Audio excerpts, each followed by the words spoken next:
তো তোমাদের কাছে একটা নতুন কিছু চেষ্টা করেছি আমি অনেক বছর পরে। তো যেটা পড়তে যাচ্ছি তার একটা পটভূমিকা আছে। তোমরা জানো দিদির কয়েক মাস আগে একটু গলায় একটা ছোট্ট সার্জারি হয়েছিল। কয়েকদিন কথা কম ছিল। তো আমি এসেছি, আমরা দেখতে এসেছি দিদিকে। দিদিকে এসে বলছি, দিদি কী হলো, শুনলাম কণ্ঠ আমার রুদ্ধ, আজকে বাঁশি সঙ্গীত হারা।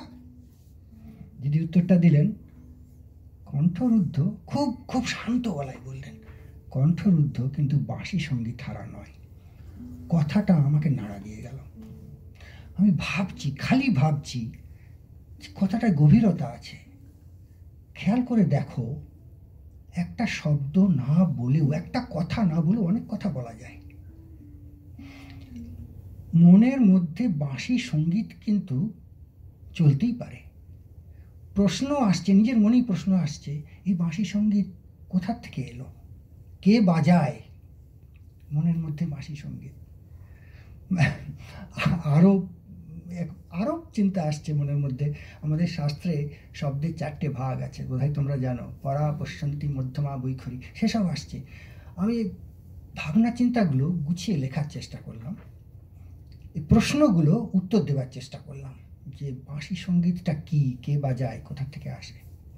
কিন্তু একটু অন্যভাবে এরকম করেছি যে দিদির গলা সাময়িক রুদ্ধ, এই কথাটা বিভিন্ন মনীষী, কবি, সাহিত্যিকের কাছে গেল, এবং তাদের প্রতিক্রিয়াটা কি, এবং তাদের প্রতিক্রিয়াটা ঠিক তাদের মতো করে বলতে হবে, তাদের স্টাইলে। ভাষা আর ভাব আমার, মানে এইটা যে শোনো, একটু শুনলেই বুঝতে পারবে। প্রথমে আমরা যাব মহাকবি কালিদাসের কাছে। একটু বয়স তো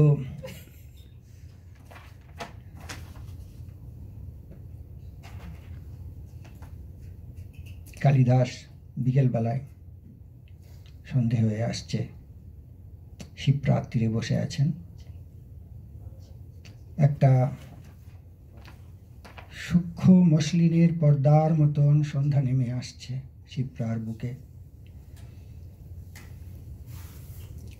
পাখি বাড়ি ফিরছে, চাঁদ উঠেছে, লুকোচুরি, আলো ছায়া, আকাশে দু একটা তারা, বাতাসে দু একটা জোনাকি। এমন সময় মালিনী এলেন। মালিনী এসে কবিকে বললেন, কবি তুমি এখানে, আমি তো তোমাকে কুটিরে খুঁজছি, বলে কবিকে একটি বেল ফুলের মালা পরালো। তারপরে বলল, জানো কবি, সুচিত্রাদির এরকম একটা হয়েছে। সুচিত্রাদির। তো কালিদাস সুচিত্রাদির খুব স্নেহভাজন, মনটা খারাপ হয়ে গেল। কালিদাস কি লিখলেন শোনো।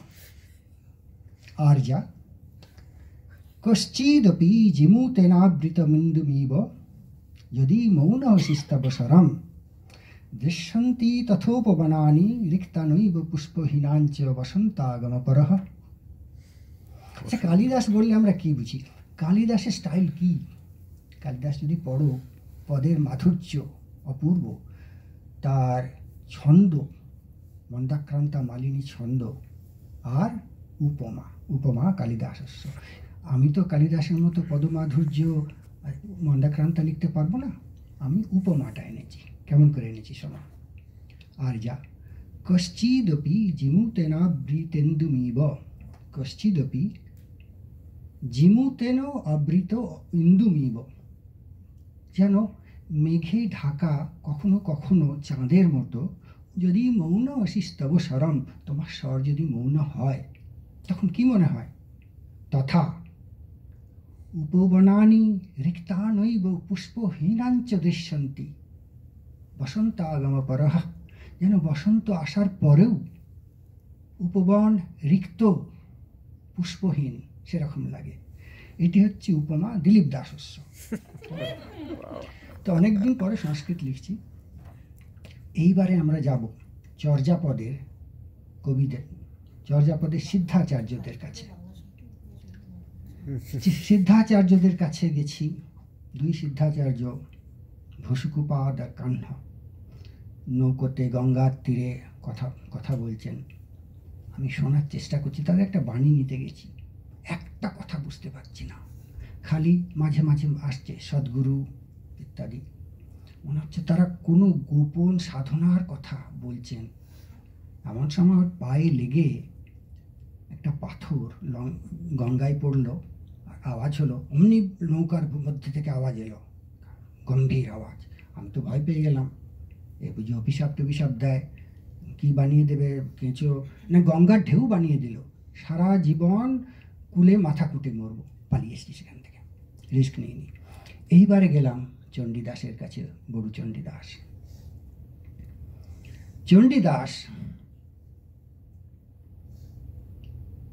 চণ্ডীদাস বাসুলির পুজো করে উঠেছেন, সকাল থেকে মধ্যাহ্ন পেরিয়ে যায়।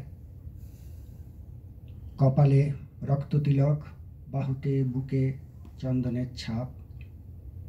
খেতে বসেছেন, খুব সামান্য আয়োজন, পান্তা ভাত, পেঁয়াজ, লঙ্কা, পেঁয়াজ দিয়ে পোস্তুর বড়া ভাজা, দুটো পটল ভাজা, বেগুন ভাজা, তারপরে এক বাটি ক্ষীর। এমন সময় রজকিনী রামী এসে হাজির। ও ঠাকুর, কি করছো? চণ্ডীদাস, দেখছিস তো খাচ্ছি। রাগ করো কেন ঠাকুর, রাগ কেন? বলে শালপাতায় মোড়া দুটো গরম আলুর চপ দিল। চণ্ডীদাস খুব খুশি। রজকিনী রামী, রজকিনী মানে ধোপানি। তো তখন তারপরে রজকিনী ফেনিয়ে ফাঁপিয়ে দিদির খবরটি দিল। রজকিনীর স্বভাব তো ফুলিয়ে ফাঁপিয়ে দেওয়া। চণ্ডীদাস খেয়ে উঠলেন। চণ্ডীদাস জানে ও ফুলিয়ে ফাঁপায়। চণ্ডীদাস কি লিখলেন শোনো। কনঠে তোমার আজি শবদ যে নাই, দিন পর দিন কাটে দধি দুগ্ধ খাই। নীরব শবদ যত ধাইলা উদাসে, কথার উপরি মন কথা হইয়া ভাসে। বাসুলি চরণে গায় বড় চণ্ডীদাসে। আচ্ছা, এখানে দেখো চণ্ডীদাসের স্টাইল কি, পুরনো ছন্দ এবং পুরনো বাংলা ভাষা, যেটা আমি চেষ্টা করেছি এখানে। নাই, খাই, ধাইলা, আর ছন্দটাকে এটা খুব সহজ, ৮-৬ পয়ার, দেখতেই পাচ্ছ। কিন্তু সেই দুটো, শেষ লাইনটা তো ভনিতা, ছেড়ে দেওয়া বাসুলি চরণটা। এই দুটো লাইন দেখো, নীরব শবদ যত ধাইলা উদাসে, কথার উপরি মন কথা হইয়া ভাসে। নীরব শব্দ, অক্সিমরণটা মিচ্ছে করে দিয়েছি। কথার উপরি মন কথা হইয়া ভাসে, কখন হয় সেটা? প্রথমে যেটা বলেছিলাম, বুঝতে পারছ? চণ্ডীদাস ভাবুক কবি ছিলেন, গভীরতার মধ্যে গেছেন। আচ্ছা, এবারে আমরা বিদ্যাপতির কাছে যাব। আমি বিদ্যাপতি চণ্ডীদাসকে একটু আগুপিছু করে নিয়েছি ইচ্ছে করে।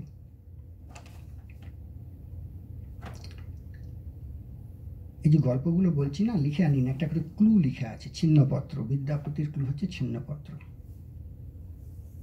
মিথিলা নগরীর একদম শেষ প্রান্তে বিদ্যাপতির কুটির, তারপরেই শ্যামল বনভূমি। বিদ্যাপতি সকালবেলায় উঠে দেখছেন ঘন নীল আকাশ, কাছে মন্দিরের একটা হলুদ পতাকা পথ করে উঠছে। বিদ্যাপতি দেখে ভাব হলো, এই দেখো ঘনশ্যামের পীতাম্বর। তিনি কৃষ্ণের কথা ভাবছেন। এমন সময় একটি পাতা এসে তার কোলে পড়ল। সেই পাতাতে লেখা দিদির খবরটি। বিদ্যাপতি কি লিখলেন? কি কহিব সজনী আজু দুঃখ বড় ভেল, জৈছন রমণীর কণ্ঠ পরিহরি গেল। এবার শোনো, গীত বাঁশুরি জব বাজুলু অন্তরে, থির হিয়া অনুক্ষণ হেরি মাধবেরে। গীত বাঁশুরি ভেতরে বাজছে, কিন্তু বিদ্যাপতি কৃষ্ণ প্রেমিক ছিলেন, ভক্ত ছিলেন। তিনি বলছেন থির হিয়া অনুক্ষণ হেরি মাধবেরে, তার কাছে মাধব বাজাচ্ছে এই বাঁশিটা। দেখো ব্রজবুলি লেখা খুব কঠিন, খুব, যা হোক ভুল ধরো না। এইবারে আমরা যাব মঙ্গল কাব্য, চৈতন্যপূর্ব চৈতন্য পরে মঙ্গল কাব্য এবং পদাবলীর কবিদের কাছে গেছি। কেউ একটা কথা বলে না, সব দূর দূর করে তাড়িয়ে দিচ্ছে, যা যা সময় নেই, ভাগ ভাগ ভাগ ভাগ, পুজো সংখ্যা লিখতে হবে, প্রকাশক পয়সা দেয়নি। আমি তো বুঝতে পারি না কি ব্যাপার। আমি মনসা মঙ্গলের ওই বিজয়গুপ্ত ওদের কাছে গেলাম, ফস করে উঠলো, বাবা কামড়ে টামড়ে দেয়, পালিয়ে এসছি। তো তারপরে শেষমেশ রায়গুণাকরের কাছে গেলাম, কি ব্যাপার বলুন তো। বলল, তিনি বিড়ি খাচ্ছিলেন, বিড়ি খেতে বিড়িটা খেলে দিয়ে বললেন, তুই জানিস না এখন পুজোর সংখ্যা জুলাই মাসে হয়, এবার আরও এগিয়ে যাবে, যা ভাগ, সময় নষ্ট করিস না। পালিয়ে এসছি আমি সেখান থেকে, সময় নষ্ট করিনি। এইবারে যাব ঈশ্বরগুপ্তের কাছে। ঈশ্বরগুপ্ত অটোই করে ফিরছিলেন বাজার করে, টাং করে হোয়াটসঅ্যাপ মেসেজ এলো, দেখলেন দিদির খবর।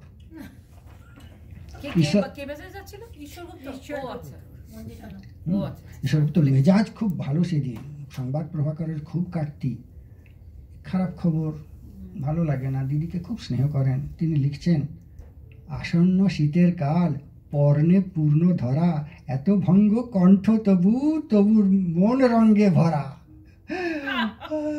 হৃদয়ে উথলি উঠে সুমধুর ধ্বনি, সবার মনের মাঝে চলে অনুরণী।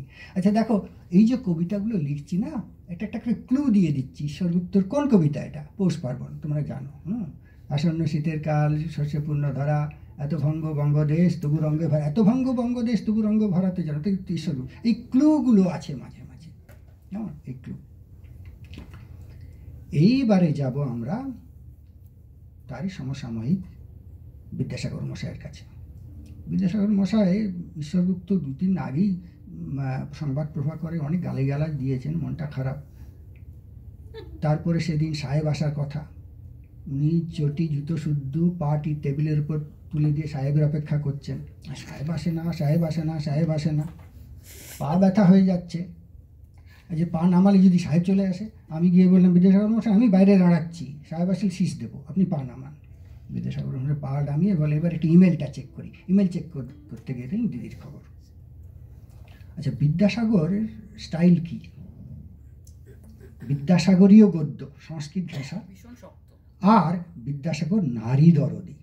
কথাটা শোনো, দিদির খবর পেয়ে বিদ্যাসাগর কি লিখলেন, হে ভারত কন্যা, তোমার মুখরতা শরৎ শশীর নাই স্নিগ্ধ, তোমার অবরুদ্ধ মৌনতা জলদস্থিত সৌদামিনীর ন্যায়, বজ্র তাহার ধ্বনি, জ্যোতি তাহার প্রতিভাস।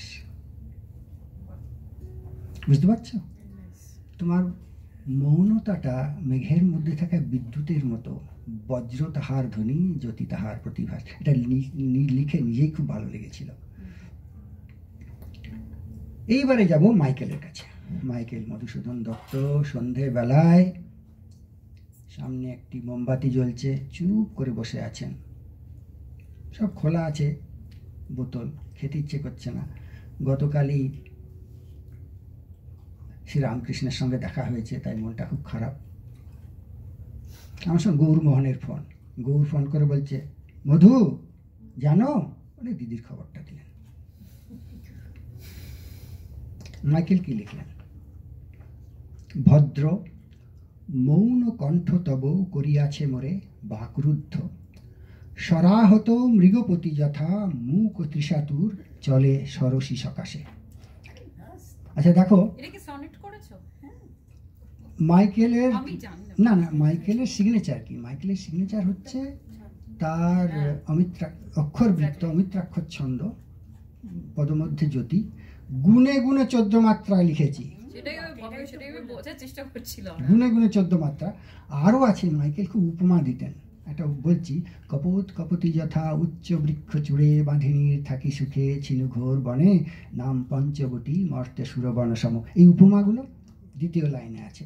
সরাহত মৃগপতি যথা মুখ তৃষাতুর, চলে সরসী সকাশে। এইবারে যাব আমরা লালন ফকিরের কাছে। লালন ফকির শীতকালে কপি খেতে জল দিচ্ছেন, গুনগুন করছেন। ওপাশ থেকে পালন ফকির এলো। লালন ফকির বলে, পালন ফকির যে, কি খবর? পালন ফকির লালন ফকিরকে বললো, তুমি খবর শুনেছো? বলে দিদির খবরটা দিল। আচ্ছা, লালন ফকির তো এসব জানে টানে না। লালন ফকির বলছে, সব লোকে কয় থাইরয়েড হইছে দিদি রে, লালন কহে থাইরয়েড কি রূপ দেখলাম না এ নজরে। তারপর লালন ফকির পালন ফকির দুজনেই চুপ করে থেকে দুজনেই গাইতে আরম্ভ করলো, ও দিদি সারবে কত দিনে, আমরা সবাই ভেবে যে দিন গনে। তবে আমি ওখান থেকে পালিয়ে এলাম, গাঁজা টাজা খাবে, চলে এসেছি ওখান থেকে। এইবারে আমরা যাব নজরুল ইসলামের কাছে। নজরুল ইসলাম তখন কাজী সাহেব জেলে বন্দি, ব্রিটিশ সরকার জেল দিয়ে দিয়েছে। তার পাশের ছেলেকে আছে জানো, শিবরাম চক্রবর্তী। শিবরাম চক্রবর্তী হঠাৎ বলে, ওই দুখু মিয়া, হ্যাঁ শুনছো? বলে দিদির খবরটা দিলেন। আচ্ছা, এদিকে একটা ব্যাপার হয়েছে, শোনো।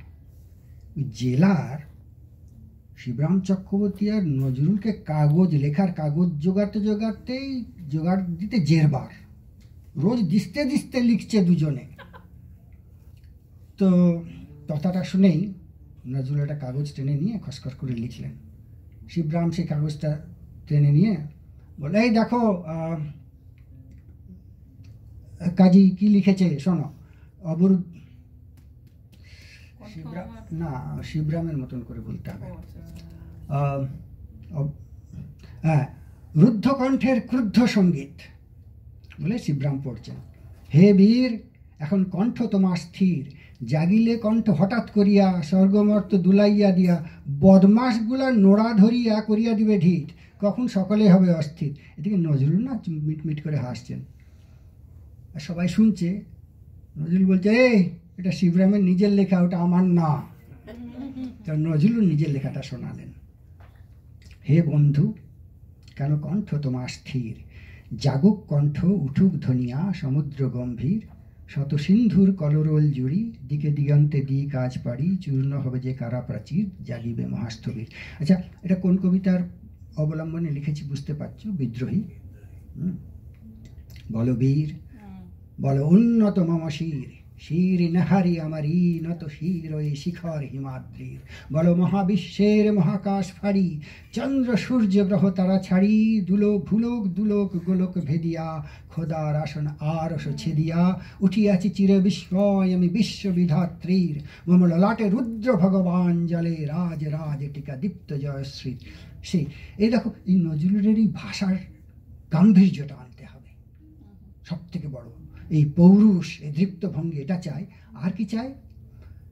নজরুল স্বাধীনতার এক বিশাল কবি, তার মনে প্রাণে স্বাধীনতা ছুটছে। কেউ চুপ করে থাকা মানে নজরুলের কাছে তার পরাধীনতাকে, রুদ্ধকণ্ঠ মানে পরাধীনতা স্বীকার করে নেয়া। তাই নজরুল আবার পড়ছি, কি লিখছেন দেখো। হে বন্ধু, কেন কণ্ঠ তোমার স্থির, জাগুক কণ্ঠ উঠুক ধনিয়া, সমুদ্র গম্ভীর, শত সিন্ধুর কলরোল জুড়ি, দিকে দিগন্তে দিক আজ পারি, চূর্ণ হবে যে কারা প্রাচীর, জাগিবে মহাস্থবির। এটা নজরুলের ভাষা, কণ্ঠরুদ্ধ হওয়া চলবে না। এইবারে যাব আমরা জীবনানন্দের কাছে। জীবনানন্দ তোমরা জানো। ও হ্যাঁ, জীবনানন্দ রিক্সা করে বাজার করে ফিরছিলেন। ওই ট্রামের অ্যাক্সিডেন্টের পর থেকেই লাবণ্যপ্রভা ওকে ট্রামের বাসে যেতে দেন না, রিক্সা ঠিক করা আছে, সে যাতায়াত করেন। লাবণ্যপ্রভা সাধারণত নিজেও আসেন। আজকে বাড়িতে কুটুম আসবে, জীবনানন্দের বোন ভগ্নিপতি আর তার বাচ্চা মেয়ে রিনার সঙ্গে দেখা হওয়ার কথা আছে, হতেও পারে। তো রিক্সাওয়ালা খবরটা দিল, বাবু শুনছেন কি এরকম হয়েছে। তুই কোথেকে পেলি? বলে, একটু আগে আপনার রিক্সাতেই প্রেমেন মিত্র আর অচিন্ত কুমার সেনগুপ্তকে নিয়ে যাচ্ছিলাম, ওরা বলাবলি করছিল। তোমরা জানো জীবনানন্দের, আগে পড়েনি তারপর আবার বোঝাবো। জীবনানন্দ লিখলেন, সমস্ত কথার শেষে মৌনতা আসে হেমন্তের কুয়াশার মতো, রুদ্ধ কণ্ঠ ফেরে ক্লান্ত গাংচিল, জীবনের কোলাহল মুছে গেলে জাগে মনের ভেতর মন, অচিন বাঁশির সুরে অলিখিত রঙে ঝিলমিল। জীবনানন্দের সিগনেচার কি? কুয়াশা, হেমন্ত, গাংচিল। আর জীবনানন্দের মধ্যে একটা নির্জনতা, একাকিত্ব থাকে। এই কথাগুলো বারবার ফিরে আসে। আমি কোন কবিতাটার অনুসরণ করেছি? এটা বনলতা সেন। জানো, আমি না এগুলো তো স্মৃতির থেকে সবই ভুলে গেছি, বেশিরভাগ কবিতায় একদম ভুলে গেছি, 2-4 লাইন করে মনে আছে, কিন্তু এই 18 লাইনের কবিতাটা ভুলেনি। তার শেষ স্তবকটা তোমাদের শোনাচ্ছি। সমস্ত দিনের শেষে শিশিরে শব্দের মতন সন্ধ্যা আসে, ডানার রৌদ্রের গন্ধ মুছে ফেলে চিল, পৃথিবীর সব রং নিভে গেলে পাণ্ডুলিপি করে আয়োজন, তখন গল্পের তরে জোনাকির রঙে ঝিলমিল। আমি লিখেছি কি? সমস্ত কথার শেষে মৌনতা আসে হেমন্তের কুয়াশার মতন, রুদ্ধ কণ্ঠ ঘরে ফেরে ক্লান্ত গাংচিল, জীবনের কোলাহল মুছে গেলে জাগে মনের ভেতর মন, অচিন বাঁশির সুরে অলিখিত রঙে ঝিলমিল। জাগে মনের ভেতর মন, অচিন বাঁশির সুরে অলিখিত রঙে ঝিলমিল। মনের ভেতর মনটা কি? এই অচিন বাঁশির সুর কোত্থেকে আসছে? আর এই অলিখিত রংটা কেন? রং অলিখিত কখন হয় একটু পরে বুঝতে পারবে। এবারে যাবো শক্তি চট্টোপাধ্যায়ের কাছে। শক্তি চট্টোপাধ্যায় না খালাসিটোলা যাননি সেদিন, সুনীল গাঙ্গুলির সঙ্গে শান্তিনিকেতনের ঘরে বসে আড্ডা দিচ্ছেন। সুনীল গাঙ্গুলি নিরানন্দ বাজার পত্রিকাটা পড়ছেন। তো নিরানন্দ বাজার পত্রিকা পড়তে পড়তেই সুনীল বাবু বললেন যে শক্তি জানো সুচিত্রা এরকম হয়েছে। বলে সে কি? বলে সেদিন আমেরিকা গেলাম, ওদের বাড়িতেই তো থেকেছি সেন্ট লুইসে, খুব ভালো করে চেনেন। শক্তি চট্টোপাধ্যায় কি করলেন, ওই নিরানন্দ বাজারের একটা কাগজ টেনে নিয়ে তার মার্জিনে যেটা লিখলেন,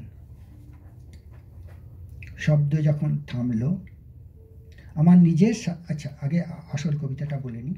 আসল কবিতাটা হচ্ছে বৃষ্টি, হঠাৎ বৃষ্টি বোধহয় প্রথম লাইন, সব খুব পপুলার কবিতা, হয়তো জানো। বৃষ্টি যখন নামলো নৌকা টলমল, কুল ছেড়ে আজ অকুলে যায় এমন সম্বল নেই নিকটে। তার শেষ স্তবকটা শোনাই তোমাদের, শেষ স্তবকটার অনুসরণ করেছি। শেষ স্তবকটা এরকম: বৃষ্টি যখন নামলো আমি উঠোন পানে একা, দৌড়ে গিয়ে ভেবেছিলেন তোমায় পাবো দেখা। হয়তো মেঘ বৃষ্টিতে বা শিউলি গাছের তলে আজানু কেশ ভিজিয়ে নিচ্ছ আকাশ ছেঁচা জলে, কিন্তু তুমি নেই বাহিরে, অন্তরে মেঘ করে ভারী ব্যাপক বৃষ্টি আমার বুকের মধ্যে ঝরে। আমি কি লিখেছি? শব্দ যখন থামলো আমার নিজের সাথে দেখা, আবহমান অন্ধকারে হঠাৎ আলোর রেখা, সদর দুয়ারে খিল এঁটেছি জেগেছি অন্তরে, রুদ্ধ শব্দগুচ্ছ যত আমার বুকের মধ্যে ঝরে। সদর দুয়ারে খিল এঁটেছি জেগেছি অন্তরে, রুদ্ধ শব্দগুচ্ছ যত আমার বুকের মধ্যে ঝরে। বোঝা যাচ্ছে? এটা আরো ভালো করে একটু পরে বোঝা যাবে। আচ্ছা, এবারে যাব আমরা বুদ্ধদেব বসু, প্রতিভা বসুর কাছে। বুদ্ধদেব বসু, প্রতিভা বসু নিউ জার্সিতে মীনাক্ষীদের কাছে, জ্যোতির্ময়দার কাছে বেড়াতে এসেছেন। এমন সময় গল্প করছেন দুজনে চা খেতে খেতে। গল্পটা হচ্ছে বুদ্ধদেব বসু বলছেন, আচ্ছা প্রতিভা বসুকে বলছেন, দেখো বিবি,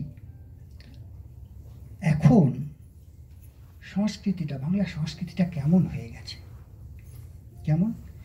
আমার মনে হয় ছিন্নমূল, তাদের গোড়া থেকে অনেক দূরে চলে এসেছে, গোড়ার মধ্যে নেই।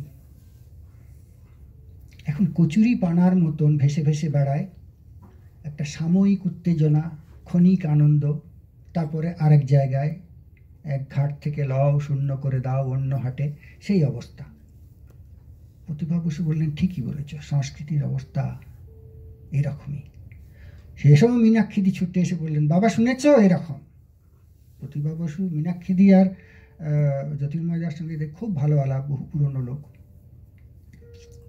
বুদ্ধদেব বসু তখন, আচ্ছা বুদ্ধদেব বসু দেখো, উনি কল্লোল যুগের অগ্রপথিক, তার কিন্তু একটা রুদ্ধকণ্ঠের ভাবনা চিন্তা একদম অন্যরকম হবে, অন্যরকম। তিনি বললেন প্রতিভা বসুকে, দেখো এই যখন আমাদের সংস্কৃতির দুর্দিন, তখন একটা সৃজনশীল কণ্ঠ, একটা সৃষ্টিশীল কণ্ঠ, একটা ব্যতিক্রমী কণ্ঠ, একটা প্রতিবাদী কণ্ঠ রুদ্ধ হয়ে যাওয়া খুবই খারাপ ব্যাপার। এইবারে তিনি কাগজ টেনে নিয়ে যে কবিতাটা লিখলেন রবীন্দ্রনাথের প্রতি, সবাই জানা মোটামুটি। আমি এই কবিতাটাতে কোনো চেঞ্জ করিনি, অ্যাজ ইজ পড়ছি। তোমারে স্মরণ করি আজি এ দুর্দিনে, হে বন্ধু হে প্রিয়তম, সভ্যতার শ্মশান শয্যায় প্রাণ লক্ষ্মী নির্বাসিতা। তারপরে কয়েকটা লাইন ছেড়ে যাচ্ছি, উদ্যত রক্ত পাই, ওটা ছেড়ে গিয়ে শেষ তবকটাতে আসছি। প্রাণ রুদ্ধ প্রাণ স্তব্ধ, ভারতের এই স্নিগ্ধ উপকূলে লুব্ধতার লালা ঝরে, এত দুঃখ এই বেদনা এ নরক সহিতে কি পারিতাম, যদি না রক্তে মোর লিপ্ত হতো, বিদ্ধ হতো গূঢ় মর্ম মূলে তোমার অক্ষয় মন্ত্র, অন্তরে লোভেছি তব বাণী, তাই তো করি না ভয়, জীবনেরই জয় হবে জানি। কবিতাটা লিখেছেন রবীন্দ্রনাথের প্রতি। এখন বুদ্ধদেব বসু একটা বড় আশার কথা শুনিয়েছেন, জীবনেরই জয় হবে জানি। এইবারে আমরা যাব। আচ্ছা, বুদ্ধদেব বসু একটু আগে পিছু করিয়ে নিয়েছি, বুঝতে পারছো। যার বাণীর কথা বুদ্ধদেব বসু বললেন, যিনি আমাদের সর্বক্ষণের সঙ্গী, যিনি আমাদের প্রতিটি অনুভূতির সাথী, দ্রষ্টা, আমরা তার কাছে যাব শান্তিনিকেতনে।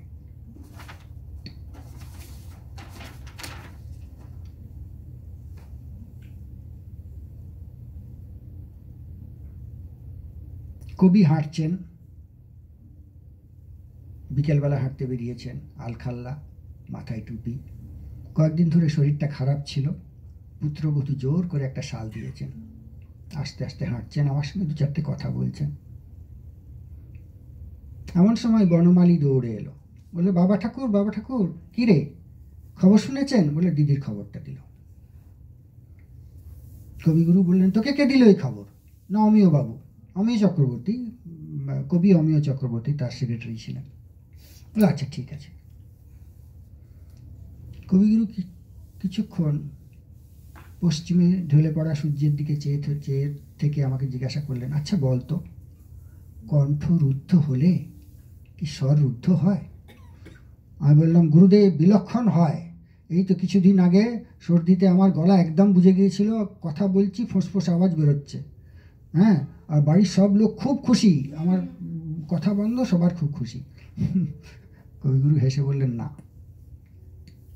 আচ্ছা বলতো, এই সামনের পলাশ বন, শীতের পলাশ বন, রিক্ত পলাশ বন, আচ্ছা বলতো এরা মৌন না মুখর? আমি মাথা চুলকে বললাম, গুরুদেব, গাছ তো মানে মৌনই। গুরুদেব আমার কানটা আলতো করে মুলে দিয়ে বললেন, ওরে, সেই কান দিয়ে না, তো হৃদয়ে যে কান আছে সেই কান দিয়ে শোন, দেখবি মাটির সঙ্গে শিকড়ের কত কথা, বাতাস আকাশের সঙ্গে শাখা পোশাকার কত কথা, কথার কলরোল ছুটছে পলাশ বনের মধ্যে। তুই হৃদয় দিয়ে শোন, শুনতে পাবি। আর যখন বসন্ত আসবে, মাটির থেকে আকাশের থেকে উত্তাপ টেনে নেবে, তখন দেখবি এই মৌনতা মুখর পলাশ বনে, পুষ্পিত পলাশ বনে প্রকাশ পেয়েছে। আমি বললাম, হ্যাঁ গুরুদেব, দেখতে খুব ভালো লাগে, খুব সুন্দর লাগে। গুরুদেব জিজ্ঞাসা করলেন, আচ্ছা বলতো, এই পুষ্পিত পলাশ বন দেখতে আমাদের এত ভালো লাগে কেন? আমি বললাম, সুন্দর বলে। গুরুদেব বললেন, শোন, আমাদের মনের মধ্যে আমাদের সব অনুভূতি যেখানে জন্ম হয়, তার ওপারে সর্বদা আনন্দ ধারা বইছে, আনন্দ ধ্বনি উঠছে। আর যখন বাইরের কোনো সুন্দর দৃশ্য, কোনো সুন্দর সঙ্গীত, সুর, তাল, ছন্দ যদি আমাদের মধ্যে এই চিরসুন্দর সচ্চিদানন্দ আছেন, তার সঙ্গে যদি একটুকু ছোঁয়া লাগে, তখন আমাদের হৃদয়ে আনন্দ ধারায় তরঙ্গ ওঠে, ভেসে যায় আমাদের হৃদয় আনন্দে। আমাদের আনন্দ ধ্বনির বাঁশি সঙ্গীত ছড়িয়ে পড়ে হৃদয়ের তন্ত্রিতে তন্ত্রিতে। আমি বললাম, কিন্তু গুরুদেব, তা তো একটু পরেই চলে যাবে। গুরুদেব বললেন, শোন, দৃশ্য যদি সত্যি হয়, নির্ভেজাল হয়, প্রকৃতির, মনে রাখবি, সঙ্গীত, যে কোনো সৃষ্টি যদি নির্ভেজাল হয় তাহলে সার্থক।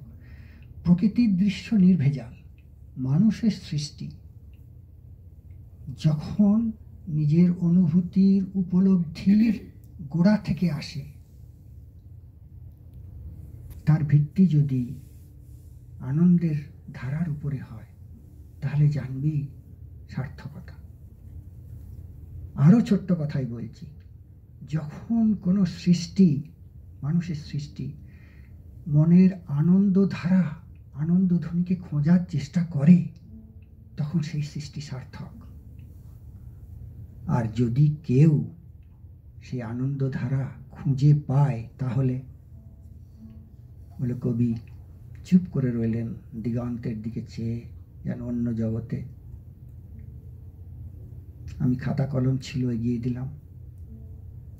কবি বসলেন গাছের তলার বেদিতে। অস্তগামী সূর্যের আলো তার উপরে পড়ছিল। মনে হচ্ছিল এক দিব্য পুরুষ, জ্যোতির্ময় দিব্য পুরুষ বসে আছেন। মনে হচ্ছিল এক প্রাচীন ঋষি বসে বেদ মন্ত্র রচনা করছেন। কবি কয়েকটা লাইন লিখে আমার হাতে দিলেন। শান্ত হলে যে সব কোলাহল, রুদ্ধ আজিকে বাহির দুয়ার, অন্তরে জাগে মঙ্গল দ্বীপ, আনন্দ ধ্বনি উঠে অনিবার। আমি ভাবছিলাম, কি সহজে, কি অবলীলায় অনায়াসে এত সুন্দর, এত সত্যি কথাটা কবি বলে দিলেন। কবি আস্তে আস্তে অস্তগামী সূর্যের দিকে হেঁটে গেলেন। তার দীর্ঘ দেহ আস্তে আস্তে ছোট হতে হতে মর্তের সূর্য, স্বর্গের সূর্যের সঙ্গে মিলে গেল। আমি সুর গুনগুন করতে করতে বাড়ি ফিরে এলাম। কোলাহল যে দারুণ, কোলাহল তো বারণ হলো, এবার কথা কানে কানে, এখন হবে প্রাণের আলাপ, কেবল মাত্র গানে গানে। বাহ, পুরো একটা ডিসকোর্সন বাংলার